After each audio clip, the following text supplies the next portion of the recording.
যেই নেতা রাস্তা দখল করে মানুষের দুর্ভোগ সৃষ্টি করে এখন তার ওয়াজ শোনাবে আপনাকে, এই নেতা নির্বাচিত হয়ে আপনার কি লাভ করবে? এখন রাস্তা দখল করছে, পরে সে বাড়ি দখল করবে। ইতিবাচক পরিবর্তন দরকার। প্রচারণার নামে রাস্তা বন্ধ না করে রাস্তা পরিষ্কার করা শুরু করে দেন, তাহলে জনগণ দেখবে যে অমুক নেতা তার অনুসারীদেরকে নিয়ে রাস্তা পরিষ্কার করতেছে।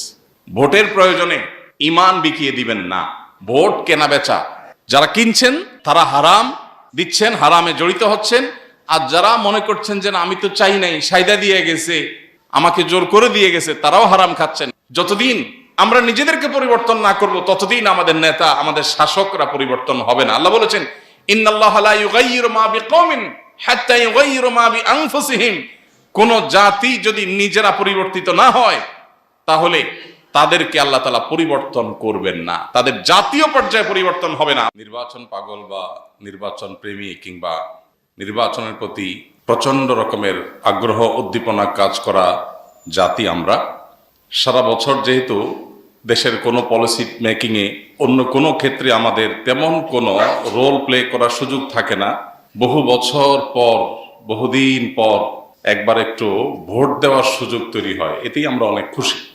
এই উৎসাহ উদ্দীপনায় একজন মুসলিম হিসাবে আল্লাহর আদেশ নিষেধ, কোরআন এবং হাদিসের নির্দেশনাগুলো মানা আমাদের জন্য আবশ্যক। কোনো উন্মাদনা, কোনো উৎসাহ, কোনো উদ্দীপনা, কোনো আগ্রহ ইমানদারের আল্লাহর কাছে জবাবদিহিতার জায়গা থেকে বাইরে না।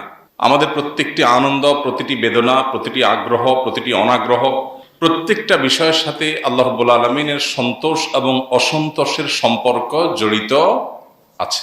এমন মনে করবার কোনো সুযোগ নাই এটা বোধহয় আমার ইমানদারের আল্লাহর গোলামি এবং দাসত্বের যে জীবন, সেটার বাইরের জীবন। কি বলেন, এরকম কোন জীবন আছে আমাদের? ইন্না সলাতি ওয়া নুসুকি ওয়া মাহইয়ায়া ওয়া মামাতি লিল্লাহি রাব্বিল আলামিন। আমাদের নামাজ, আমাদের কোরবানি, হজ, আমাদের জীবন, আমাদের মরণ, সবকিছু আল্লাহর জন্য উৎসর্গ আমরা করেছি। ইসলাম গ্রহণ করার মানে আল্লাহ রব্বুল আলামিনকে রব্বুল আলামিন হিসাবে, ইলাহুল আলামিন হিসাবে, তাকে মাবুদ এবং উপাস্য হিসাবে, একমাত্র আমার আদেশ এবং নিষেধের মালিক হিসেবে স্বীকৃতি দিয়ে আমি তার দাসত্ব গ্রহণ করলাম, মানে ইসলাম গ্রহণ করলাম।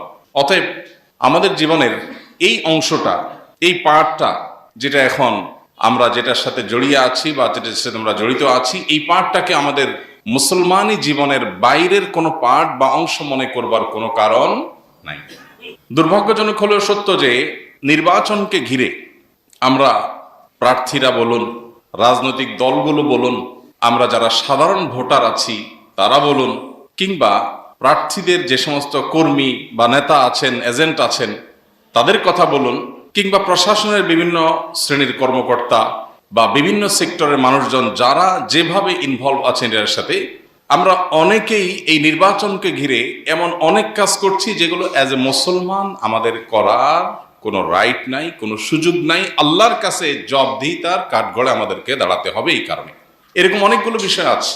আমরা খুব ছোট ছোট করে কয়েকটা বিষয় আপনাদেরকে স্মরণ করিয়ে দিতে চাই, যাতে আমরা অন্তত এই ভায়োলেশনগুলো থেকে, এই অন্যায় থেকে বেঁচে থাকার চেষ্টা করি এবং সামাজিক সচেতনতা সৃষ্টি করতে পারি। নাম্বার 1, নির্বাচনকে ঘিরে যে সমস্ত শরিয়ার ভায়োলেশন হয়, কোরআন এবং হাদিসের বাইরের যে সমস্ত কাজ সেগুলো হয়ে থাকে, এর মধ্যে অন্যতম বা মোটা দাগের সবচেয়ে বড় যে সমস্যাটা হয় সেটি হলো আমরা গণতান্ত্রিক বিধি ব্যবস্থায় অভ্যস্ত। এই সমাজে আমরা অনেক প্র্যাকটিসিং মুসলমান আছি, আমরা ভুলেই গেছি কোরআনে কারীমের একটি আয়াত। আল্লাহ বলেছেন, ইনিল হুকমু ইল্লা লিল্লাহ। শাসন, নির্দেশ, এটা শুধুই চলবে কার? আল্লাহ।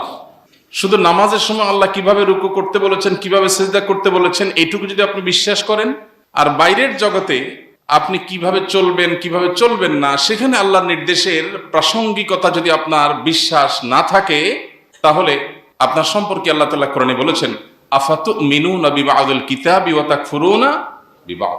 তোমরা কোরআনের কিছু অংশের প্রতি ঈমান আনো আর কিছু অংশকে অস্বীকার করো। ব্যাপারটা কি সেরকম? গণতান্ত্রিক এই বন্দোবস্ত, এটা বড়জোর আমাদের সমাজের বিদ্যমান বাস্তবতা, এর বাইরে কিছু না। এটাই মানবতার একমাত্র চূড়ান্ত বা বাস্তবিক সমাধান না।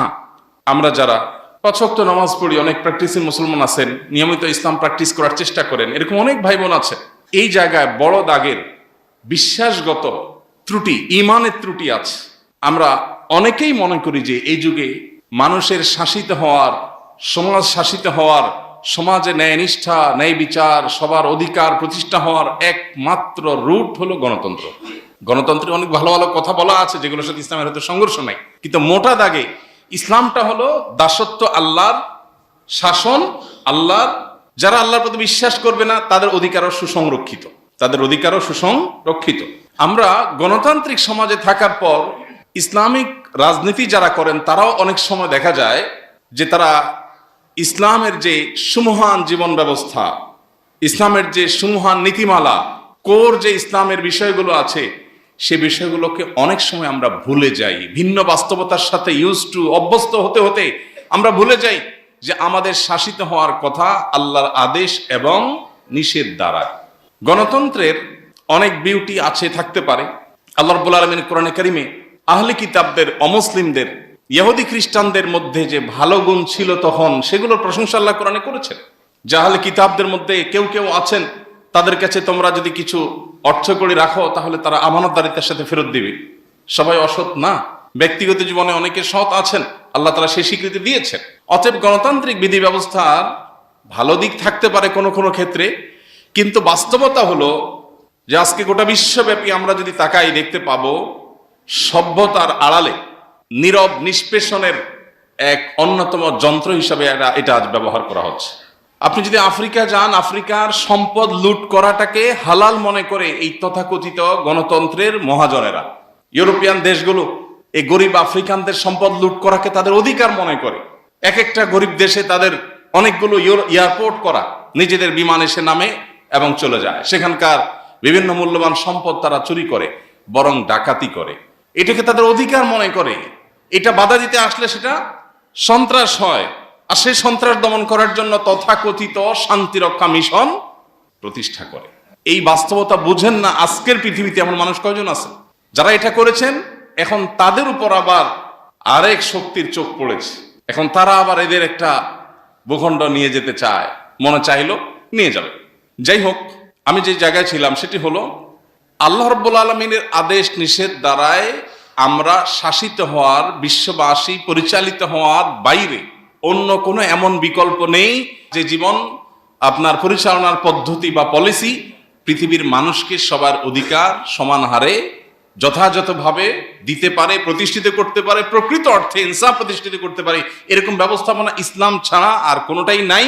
কোনোটা সাময়িক খুব মুখরোচক মনে হবে, একটা সময় সেটার বাস্তবতা মানুষের কাছে উপলব্ধি হবে, পরিষ্কার হবে, টুডে অর টুমরো। এই বিশ্বাসের জায়গাটা আমাদের কাছে একেবারে স্পষ্ট থাকতে হবে। হ্যাঁ, আমরা একটা বিদ্যমান বাস্তবতার মধ্যে আছি। সো আমি পারছি না আল্লাহর আদেশ নিষেধ দ্বারা শাসিত হতে, এটা আমার দুর্বলতা।